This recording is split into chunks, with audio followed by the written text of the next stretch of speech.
Good morning, everyone, and welcome to Think Future. My name's Chris Kalaboukis, and once again, we're coming at you live from deep in the heart of Silicon Valley, California. We're talking innovation, startups, the future, not necessarily those, and not necessarily in that order. If you're watching on YouTube, smack that subscribe button and hit that bell so you can be notified when a new show comes online. And if you're listening on your favorite podcast service, please subscribe and please drop a note on Apple Podcasts. I'd greatly, greatly appreciate it. Now, I was talking to a friend of mine the other day, and we were talking about survival. We were talking about what would happen if we were sort of deposited in the middle of nowhere with no resources whatsoever. We were talking about the show Naked and Afraid. And what would happen if we were just thrown out in the middle of nowhere? How long could we possibly survive? Because we're both civilized men, and we live in a civilization. And I don't know about you, but I didn't do any Boy Scout training or anything like that. But I do remember some survivalist kind of training that I did back in early elementary school, where we went to a little forest beside the school and learned how to start fires and cook eggs on the bottom of a can and stuff like that. And I thought to myself, that's an interesting statement, right? Because right now we live in a world where we're so surrounded by so much technology. And we have an education system that tries to teach us how to survive without that technology, even though that technology is kind of a given.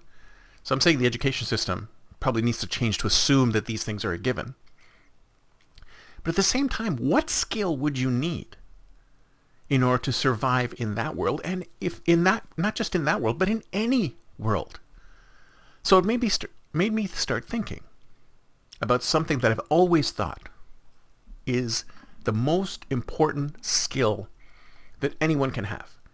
And when you think about it, when you go to put your resume together, you do a list of skills, right? You know how to program in this software language, you know how to use this tool, you know how to do this, you know how to do that, you've done all these things, blah, blah, blah, blah.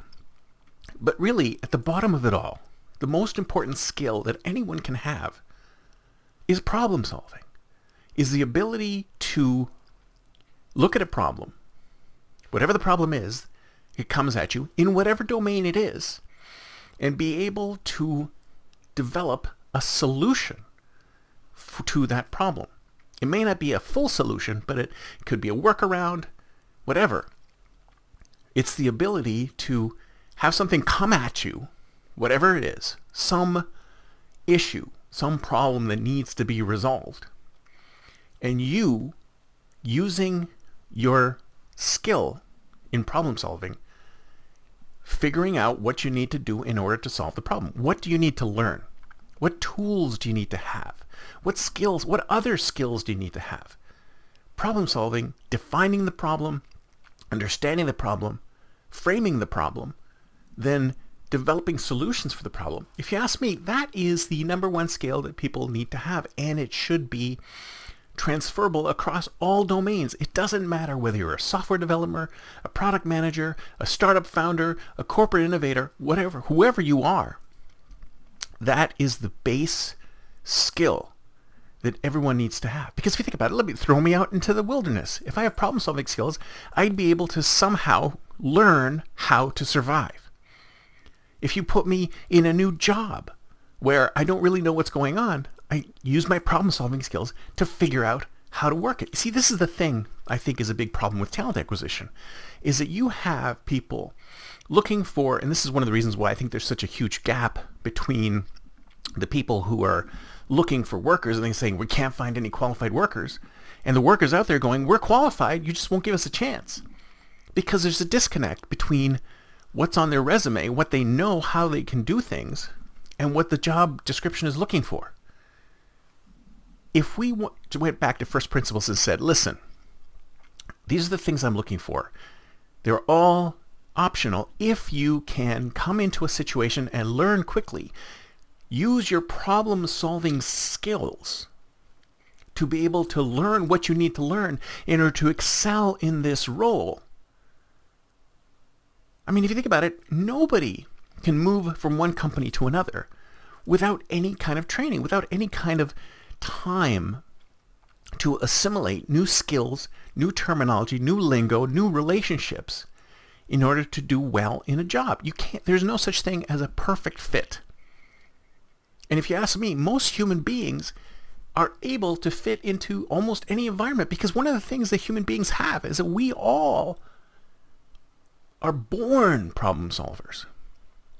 How do you think we learn? We have things presented to us and we have to try and figure them out.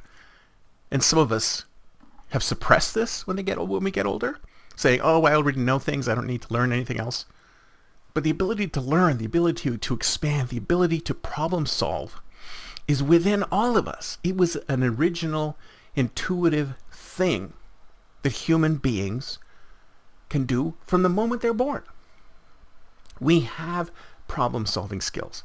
We all have problem-solving skills. We can all grow and learn to come into whatever position we want. That's why some people say, well, we can't reskill these people. Of course we can reskill these people. People have the ability to do these things. Every human being on the planet has the problem-solving skill gene. It just needs to be brought out. Everyone has the capacity to learn, no matter who you are, no matter how young you are, no matter how old you are. It's you making the decision that you are open to be able to learn new things. That's why I say, some people say to me, what are you going to do when you retire? What are you going to do when you retire? I'm like, I'm going to continue learning. I'm going to continue growing. I'm going to continue reading. I'm going to continue expanding my base of knowledge. I'm going to continue doing shows. I'm going to continue doing all this other stuff. There's no such thing as a retirement nowadays. You just continue to learn. You continue to grow. You continue to problem solve and learn how to solve problems in new ways. This is what keeps your brain firing. This is what keeps your neurons going. Like I said, problem-solving skills are the number one skill that anyone needs to have. And I think all human beings are born with those skills. They're sometimes sublimated. But if you ask me, anyone who has excellent problem-solving skills can continue to hone those skills. And if you take someone with good problem-solving skills, they can do almost anything. You can give them anything to do and a little bit of time, and they'll be able to figure it out. So hone your problem-solving skills. And if you ask me, recruiters, put it on the job description. Problem-solving skills. Excellent problem-solving skills is what you should have in every possible position. Because if you get somebody with excellent problem-solving skills, they're pretty much a fit for any role. That's it for me for today. See you next time, and until then, don't forget to think future.